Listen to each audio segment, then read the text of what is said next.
happy to be here. Anyway, I'm Juliana. If I haven't met you, nice to meet you. I haven't met some of you.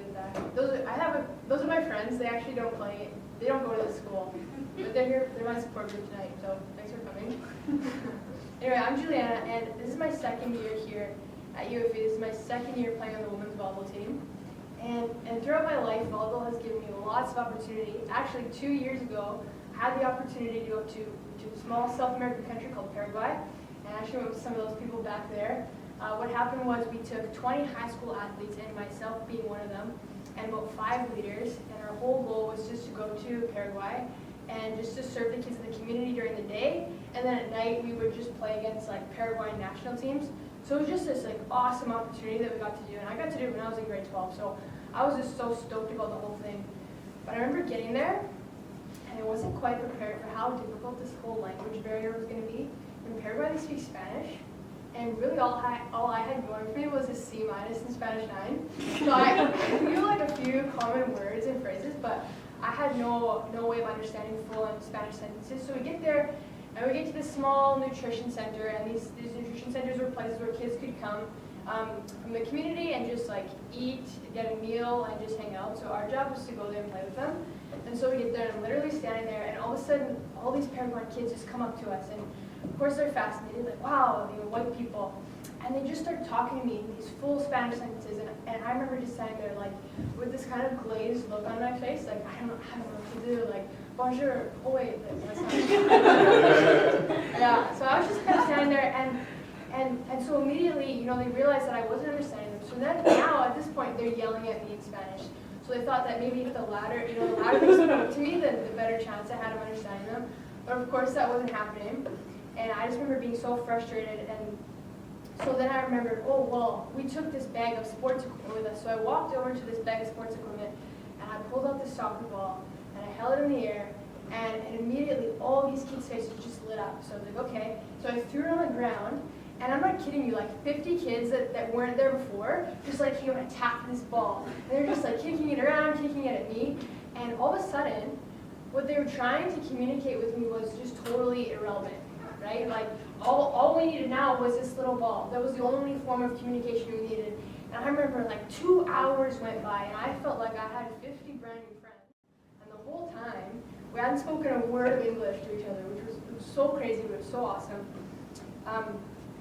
Yeah, so that was sweet. And so what I want to talk to you about today is the fact that sport has power. Sport in a way is its own universal language, and sport has the power to unite people, right? It can unite people of different cultures, different values, even on your own sports team, it can unite people of different ages, right? And sometimes when our words fail, this game can really speak. And so we're all here in this room, we all have some kind of connection to sport. Maybe some of us are athletes, right? Some of us are trainers, some of us just work here, right? But sport is all a huge part of our lives. So what I want to ask you is, what if we saw sport as something more than just maybe a job, or something more than just a hobby, or some kind of social status? And what if we saw sport as an opportunity or a gateway to reach people around us? Just like when I was in Paraguay, right? We all of a sudden had this opportunity to bring a smile to a kid's face, right? Just because we had this ball in common.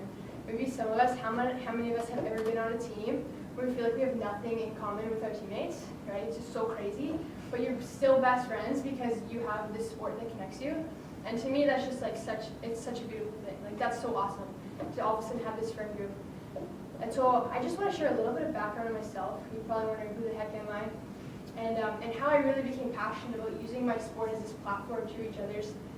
Trust me when I say that I'm like as average as they come, I promise you. Growing up, I had this like major social anxiety, and I could never leave my mom. Like I would just cry. I was the shyest kid. I had major issues, and I had this terrible speech impediment until grade 4. Like I talked like a mediocre. So I like changed my W's to R's, and I just like, it was so embarrassing. So I went to therapy every week to fix it, and I tried to fake sick every week. I hated going to school because then I would have to talk to people, and my mom just thought I was so crazy. And then I had this thing where I loved warm milk, but not only did I love warm milk, but I loved drinking out of a bottle. I'm not kidding you, I literally drank a bottle until grade 6. My parents tried to take it away, but I was a bit of a stubborn kid, But of course that didn't happen. And so I know, oh, okay. Grade 6, after I gave up the bottle, my mom encouraged me to try out for as many sports teams as I could, you know. She figured maybe it'll help Juliana make some friends, and so I was like, okay, you know what, you're right, Mom, I'm gonna try out for as many sports teams as I can. And so I did that, and it was right around then when I realized, okay, I'm actually kind of an athletic kid, like, this is pretty sweet. And sports are a lot easier to come by than school for me. And it was right around this time where I eventually fell in love with sport. And when I got to high school, I got to that point where I really had to pick a sport to focus on. You know how we all kind of had that point.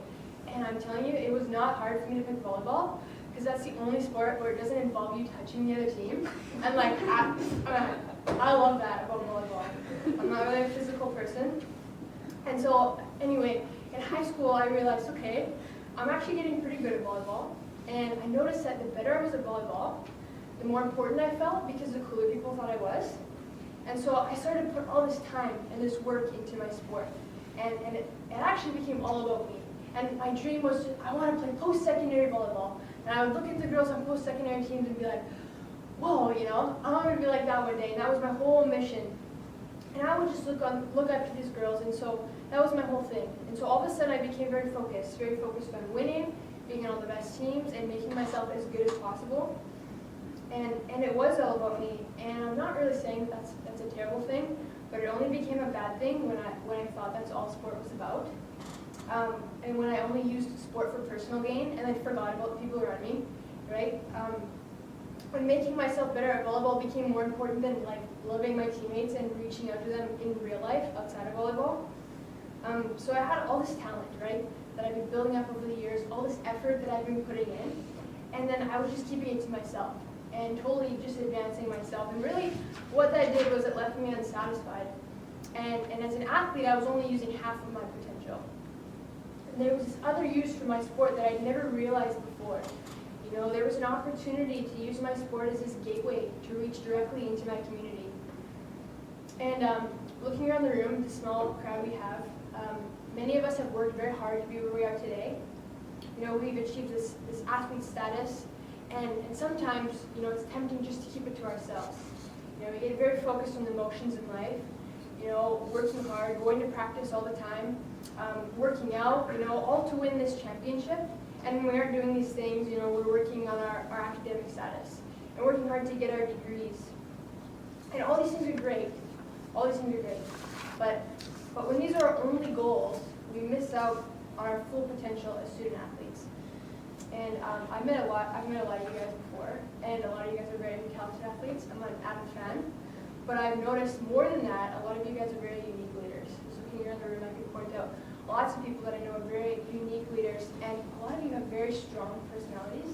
I don't know if you guys have realized that, but we have some crazy people here. And through sport, you guys have experienced this adversity, right? You guys have experienced also success, and you guys have experienced these highs in your sport and these lows. And you guys know what it's like to go through this pressure. And you guys, through sport, have become these natural communicators, right? And you guys know what teamwork is all about. So there's simply too much knowledge that you have, too much story, too much potential inside you just to keep to yourself. And to illustrate this point, I just want to tell a little story about an athlete I met when I was in grade 9, and she's actually here right now staring at me, so it's making me kind of nervous. Her name is Kara. Don't look. On paper, Kara is a very successful athlete. She went to Trinity Washington University, and she was one of those players where everyone in the sport community kind of knew her. Yep, Kara, just wow. Every time you would mention her to someone. And so here's me in grade 9, and I just looked up to Kara so much. She'd won like all these Canada West All-Stars. She'd broken records on her team. You know, she was her team captain. Yeah, look at you. And she led her team to this bronze medal at nationals. Shout out to the women's national team. That's pretty sweet. And to top that off, she was on the national Canadian beach volleyball team. So that was pretty sweet.